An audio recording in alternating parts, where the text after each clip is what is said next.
हे त्रिलोकीनाथ, हे पद्मनाभ, आपको कोटि कोटि धन्यवाद।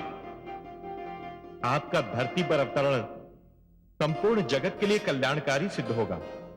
अब जिस रूप में भी दिखाई दे वही रूप सुंदर और महान है।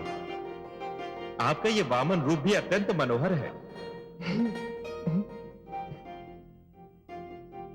धन्यवाद देवराज, परंतु इस बार मैं स्वयं धरती पर भिक्षा मांगने आया हूं। भिक्षा मांगने? हाँ देवराज, भिक्षा मांगने, एक भिक्षुक बनकर।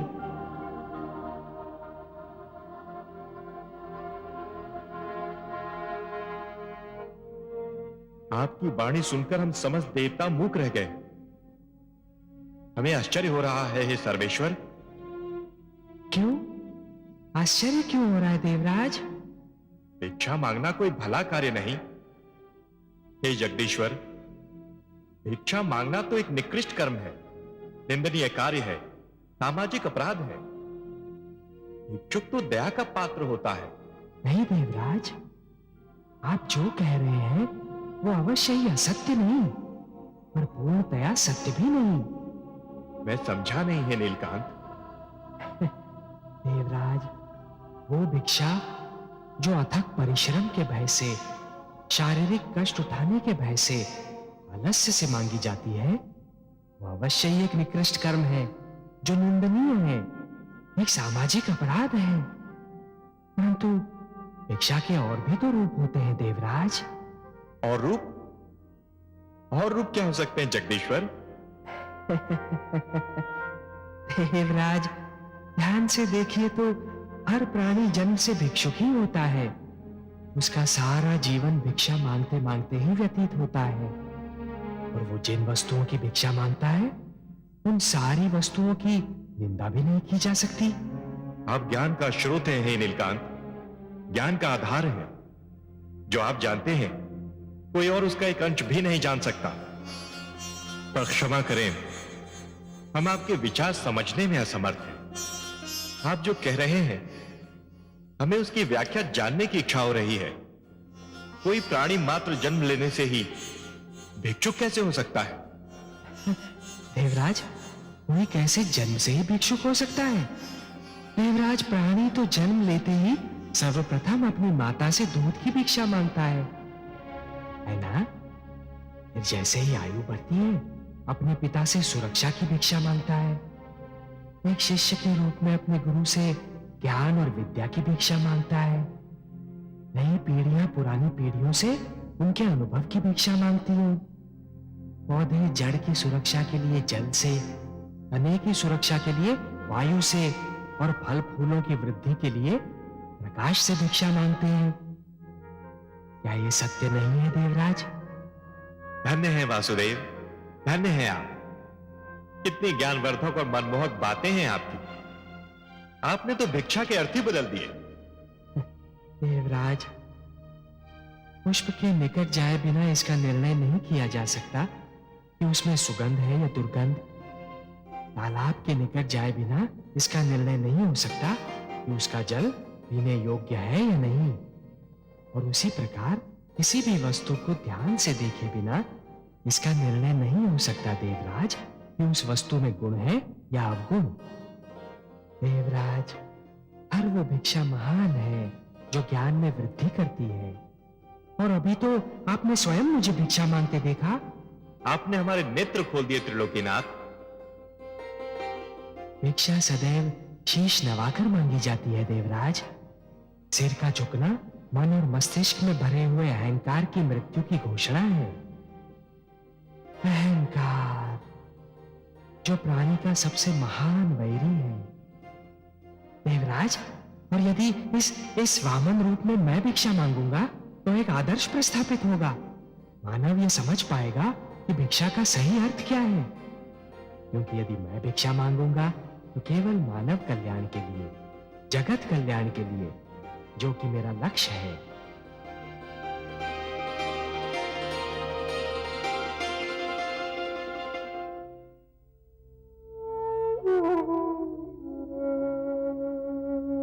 देवी,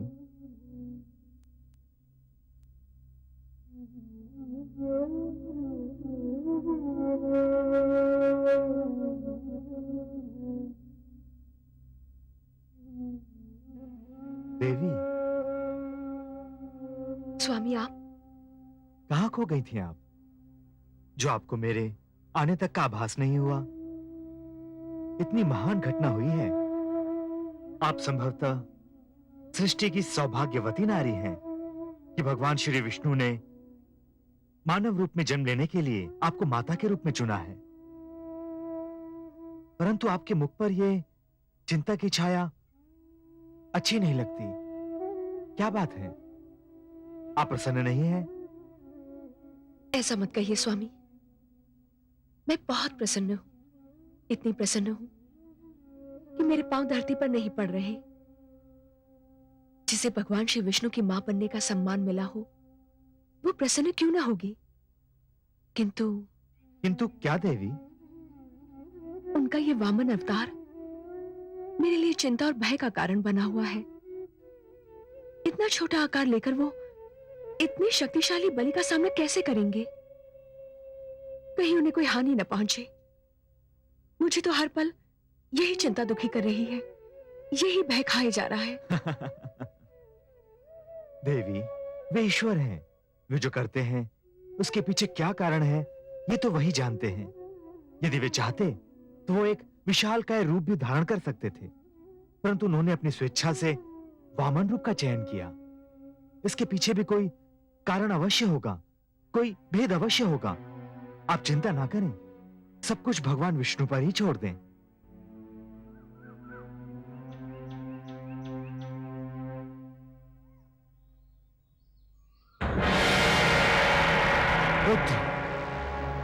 पुत्र बलि, पुत्र बलि!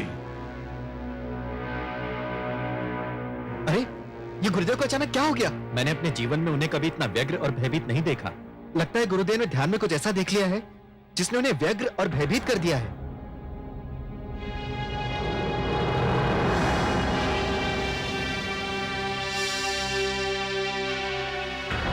पुत्र बलि, पुत्र बलि! गुरुदेव,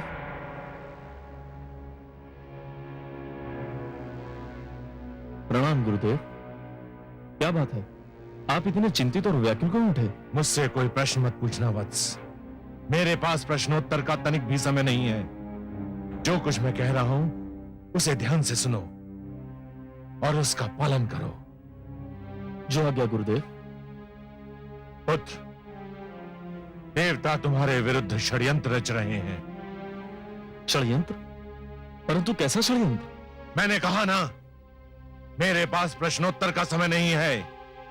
केवल इतना जान लो कि मैं उनके षड्यंत्र को सफल नहीं होने दूंगा, परंतु इसके लिए तुम्हें इसी समय मेरे साथ चलना होगा। जो आज्ञा गुरुदेव। परंतु मुझे कहां चलना होगा, क्या करना होगा?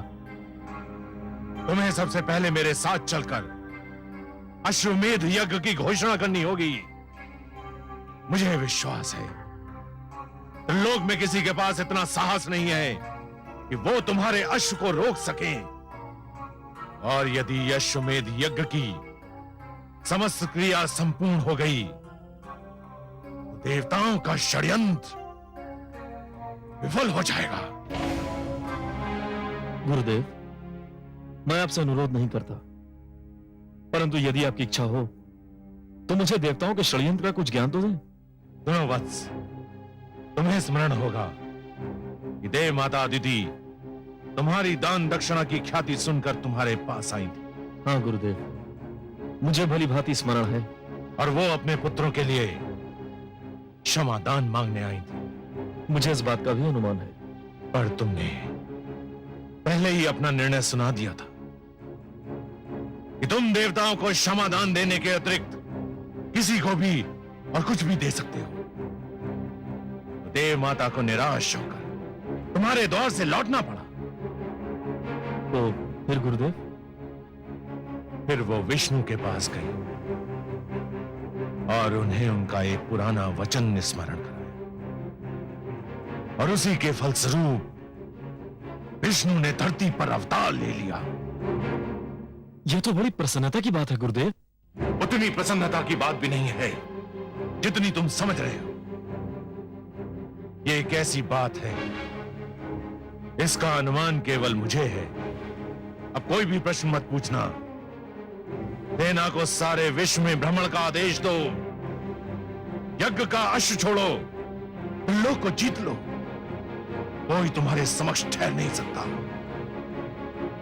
मैं सफलता के इतने उच्च शिखर पर पहुंचकर फिसलना और गिरना नहीं चाहता वत्स। अब एक क्षण भी नष्ट करना महापाप होगा। ये मेरी आज्ञा है, ये मेरा आदेश है। गुरुदेव, आपकी आज्ञा का भी और इसी समय पालन किया जाएगा। यज्ञ का अश्व अभी छोड़ा जाएगा।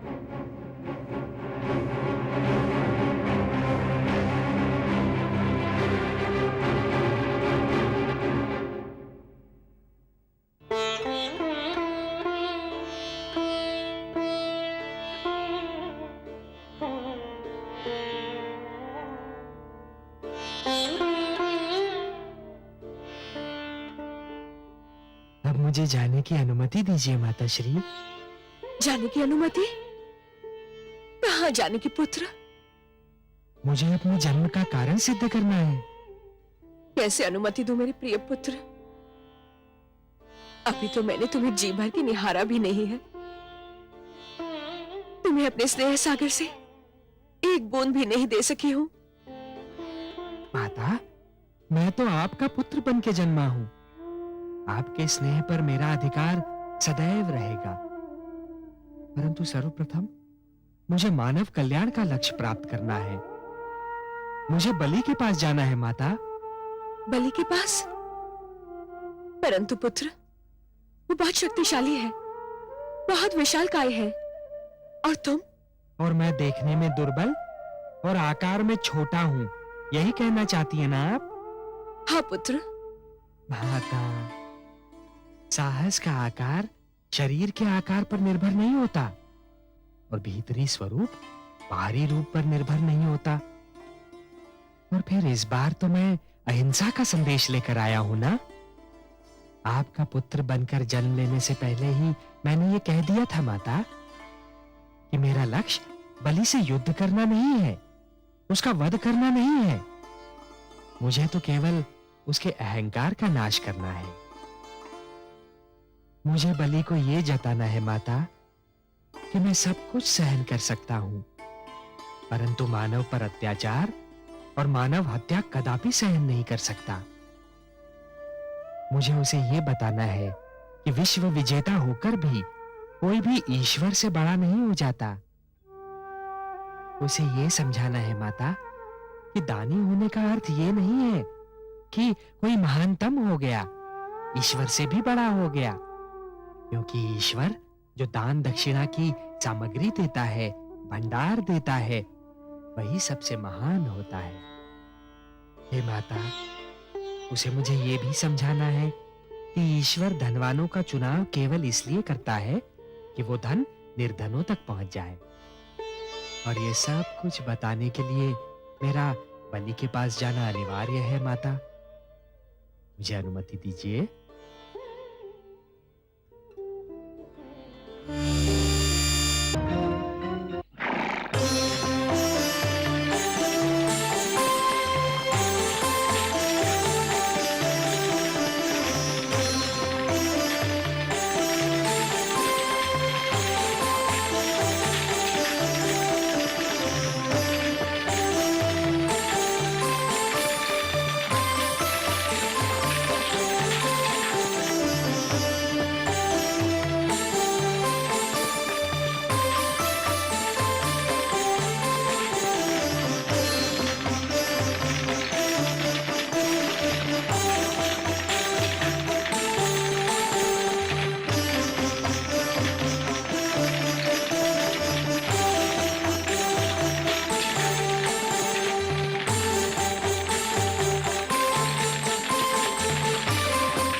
यज्ञ के समापन के लिए अंतिम संहिता डालो वत्स।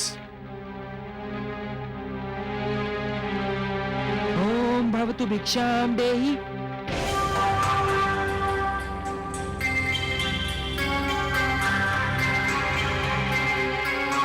कहां जा रहे हो वत्स? यज्ञ समापन के अंतिम क्षण है ये। पूर्ण आहुति डालो।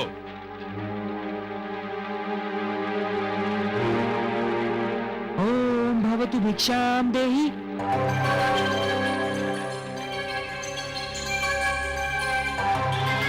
बैठ जाओ वत्स। तुम यज्ञ छोड़कर कहीं नहीं जाओगे। भिक्षाम देहि राजन।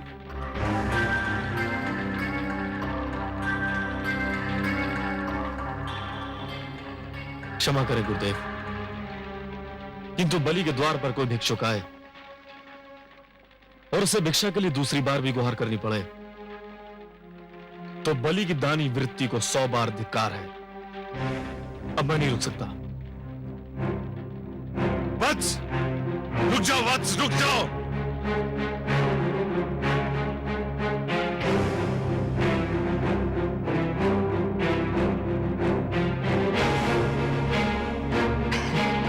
प्रणाम राजन। प्रणाम ब्राह्मणदेव। कहिए, क्या चाहिए आपको? राजन, मैं तो एक साधारण ब्राह्मण हूँ और एक ब्राह्मण भिक्षा के अतिरिक्त और क्या चाह सकता है? क्या भिक्षा चाहिए आपको? स्वर्ण, गोधन, गजधन, हीरे, मोती? नहीं राजन, मुझे इनमें से कुछ भी नहीं चाहिए। ब्राह्मणदेव, तो फिर जो भी आवश्यकता हो आपकी मेरे सामने व्यक्त कीजिए। यदि मेरे वश में हुआ तो मैं उसे पूरा करने में तनिक भी संकोच नहीं करूंगा। राजन, राजन, मुझे तो केवल 3 पग भूमि चाहिए। 3 पग भूमि? ब्राह्मणदेव, क्या करेंगे आप 3 पग भूमि का? मैंने तो ये सुना था कि दानी बलि में ये पूछता है कि वो दान किसे दे रहा है और मैं ये पूछता है कि वो दान में क्या चाह रहा है। ब्राह्मणदेव, मैंने 3 पग भूमि मांगने का कारण इसलिए नहीं पूछा था कि मैं परिहास करना चाहता हूं। तो फिर क्यों पूछा? मैंने इसलिए पूछा था ब्राह्मणदेव, यदि कोई ऐसा व्यक्ति 3 पग भूमि मांगे जिसका आकार साधारण व्यक्ति की तरह हो तो भी उसका कुछ भला ना होगा, और आप जैसे आकार वाले व्यक्ति के 3 पग तो और भी कम स्थान घेरेंगे, उसमें तो साधारण व्यक्ति खड़ा भी ना हो पाएगा। राजन, मैं ये 3 पग भूमि किसी साधारण व्यक्ति के लिए नहीं मांग रहा हूँ, स्वयं अपने लिए मांग रहा हूँ। आप में क्षमता हो तो भिक्षा दान करें, नहीं तो मैं आगे बढ़ूं। मैं आपको यहां से कहीं नहीं जाने दूंगा ब्राह्मणदेव। मुझे तो यह सोचकर आश्चर्य हो रहा है कि आप महासागर से केवल 1 बूंद पानी मांग रहे हैं, पर्वत से केवल 1 कण चाहते हैं। आप मुझसे केवल 3 पग भूमि मांग रहे हैं, और मैं क्षुब्ध हो रहा हूं कि इतना छोटा, इतना साधारण, इतना तुच्छ दान लेते हुए आपको तो लज्जा नहीं आ रही है, किंतु ब्राह्मणदेव, देते हुए मुझे लज्जा आ रही है। मांगिए ब्राह्मणदेव, कुछ ऐसा मांगिए कि जिसे देते हुए मुझे प्रसन्नता हो, गर्व हो।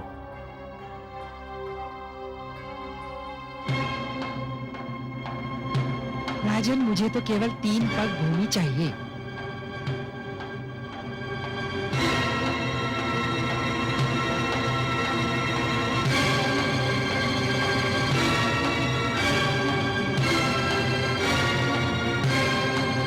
कुछ मत देना वत्स, इस ब्राह्मण को कुछ मत देना, इसे कुछ मत देना वत्स, इस ब्राह्मण को कुछ मत देना। गुरुदेव, किंतु क्यों? इधर आओ, ये ब्राह्मण नहीं है। तो फिर कौन है ये? ये छलिया है, ये स्वयं विष्णु है। श्री विष्णु भगवान? हाँ, विष्णु, जिसे तुम सब बड़े आदर से श्री विष्णु भगवान कहते हो, परंतु मैं जानता हूं ये कौन है, क्या है। देखो ना, आज भी वामन रूप में हमें ठगने आ गया है। नहीं गुरुदेव नहीं, आप तो भली भांति जानते हैं कि मैं माता लक्ष्मी का कितना बड़ा उपासक हूं। मैंने तो उनसे भी कहा था कि मैं भगवान विष्णु के दर्शन करना चाहता हूं, जो मेरे दादा श्री प्रहलाद के पूज्य हैं। गुरुदेव, मैं कितना सौभाग्यशाली हूं कि आज भगवान स्वयं चलकर मेरे द्वार पर आए हैं। मैं तो प्रसन्नता से फूला नहीं समा रहा हूं। मूर्ख मत बनो, तुम विष्णु को नहीं जानते हो। ये तुम्हें दर्शन देने नहीं, दंड देने आया है। गुरुदेव, भगवान यहां किस लिए आए हैं मेरे लिए कोई महत्व नहीं रखता। वे यहां आए हैं मेरे लिए बस यही महत्वपूर्ण है।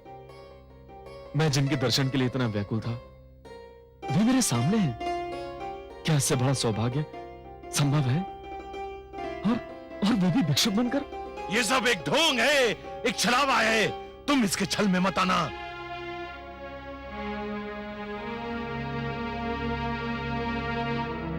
महाराज के विचार में यदि कोई परिवर्तन हुआ हो तो ये ब्राह्मण भिक्षा लिए बिना भी जा सकता है राजन। नहीं भगवान नहीं। तो फिर मेरी 3 पग भूमि मैंने दे दी भगवान, मैंने दे दी। यूं नहीं महाराज, संकल्प लेना होगा। अवश्य।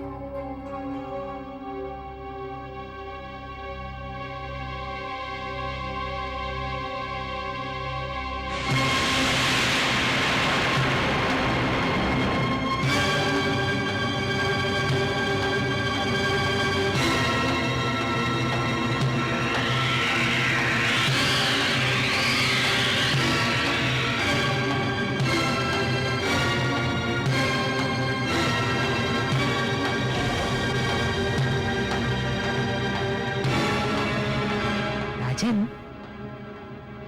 लगता है कि कमंडल में कोई कीट फंस गया है। एक क्षण, मेरा छाता।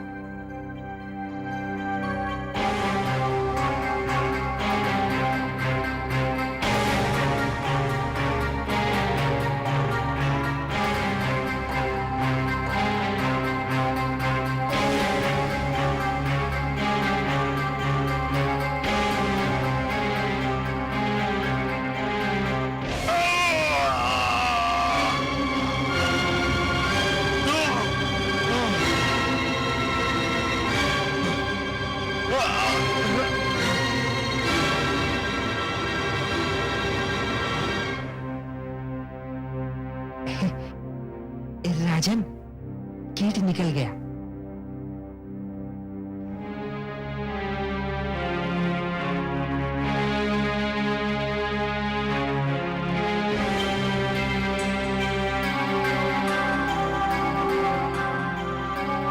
हे ब्राह्मण देव, लीजिए, मैंने संकल्प ले लिया। मेरे अहोभाग्य के संसार को सब कुछ बांटने वाला आज मुझसे केवल 3 पग भूमि की याचना कर रहा है। ब्राह्मण देव, नाप लीजिए 3 पग भूमि। मेरा दान स्वीकार करके मुझे धन्य कर दीजिए। तो लो वत्स, मैं 3 पग नापता हूं।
का अवतरण है।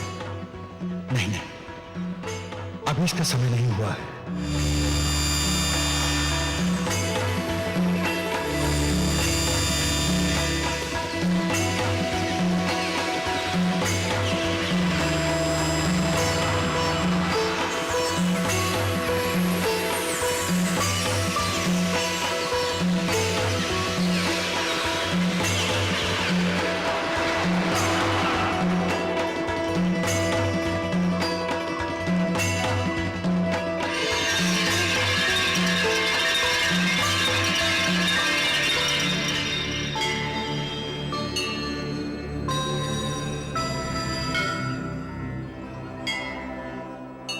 हे आदि प्रजापति, मुझे अपने कमंडल से मुक्त करने की कृपा कीजिए।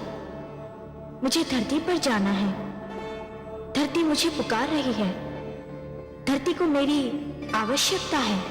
मैं जानता हूं देवी गंगा, पृथ्वी पर आपका अवतरण नितांत आवश्यक है, किंतु अभी आपके पृथ्वी पर अवतरण का समय नहीं आया है। अभी आपको यही मेरे कमंडल में रह के प्रतीक्षा करनी होगी। जो आज्ञा।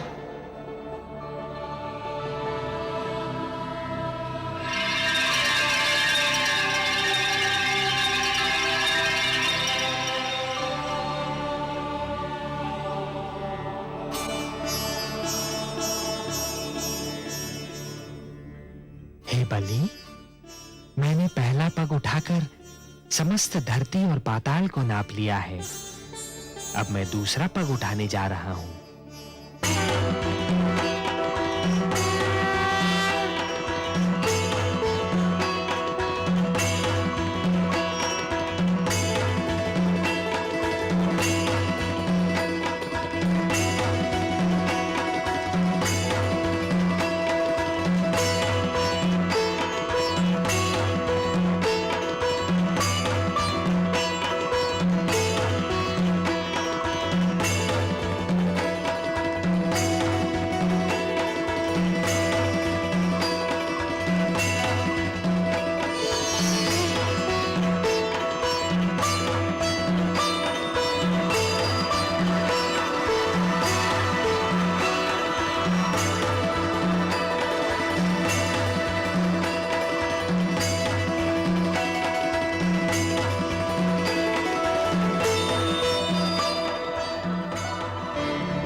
दूसरा पग उठाकर मैंने समस्त नक्षत्र मंडल और आकाश को नाप लिया है बलि। मैं जानता हूं ब्राह्मण देव। तब तो ये भी स्मरण होगा कि मैंने 3 पग भूमि मांगी थी। प्रभु, मुझे इस बात का भी भली भांति स्मरण है। और अब तीसरा पग रखने के लिए कोई स्थान शेष ही नहीं है। यह भी जानता हूं प्रभु। हे बलि, क्योंकि तीसरा पग धरने के लिए कोई स्थान शेष नहीं है। यदि तुम चाहो तो मैं तुम्हें तीसरा पग क्षमा कर सकता हूं। नहीं प्रभु, ऐसा मत कहिए। जिन हाथों ने आज तक बलि से दान स्वीकार किया है, वे हाथ साक्षी हैं। जिन आंखों ने आज तक बलि को दान देते हुए देखा है, वे आंखें साक्षी हैं। जिन कानों ने आज तक बलि की दानी प्रवृत्ति की ख्याति सुनी है, वे कान साक्षी हैं कि बलि कभी अपने संकल्प से नहीं फिरता है। बलि ने सदा अपने हाथ खोलकर और नेत्र बंद कर दान दिया है। प्रभु, बलि ने आपको 3 पग भूमि दान करने का वचन दिया है। प्रभु, तो आपको अपना तीसरा पग उठाना ही पड़ेगा। उठा तो लो बलि, परंतु प्रश्न ये है कि उसे रखूंगा कहां? कोई स्थान शेष ही नहीं रहा।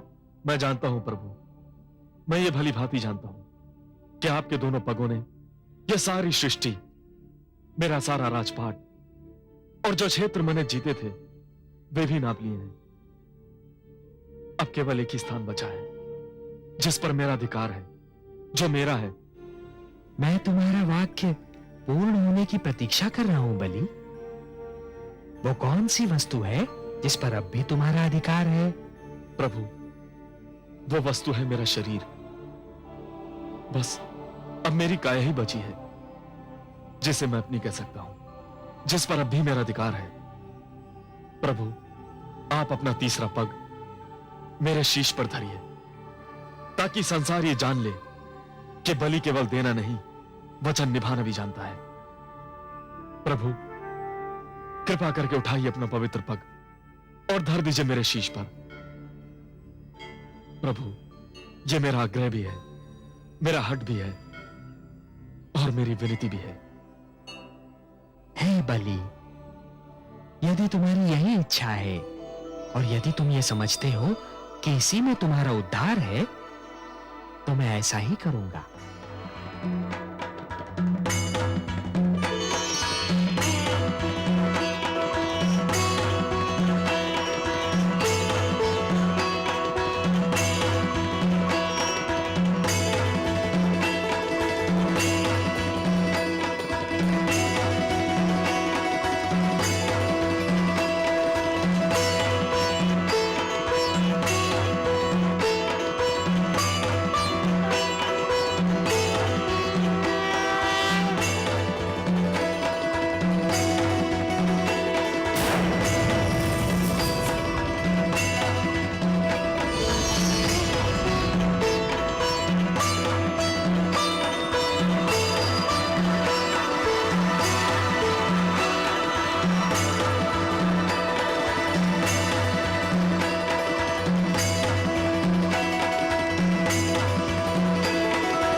मैं धन्य हो गया प्रभु,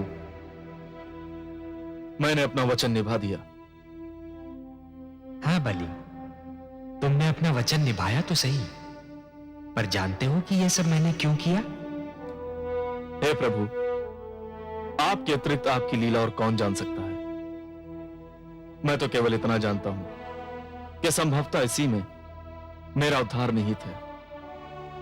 बलि, तुमने अपने जीवन का प्रारंभ बड़े शुभ और उत्तम ढंग से किया था, परंतु जब तुम जीवन के दोराहे पर पहुंचे, तब तुम उस मार्ग पर चल पड़े बलि, जिस पर असत्य का डेरा था, अहंकार का अंधेरा था।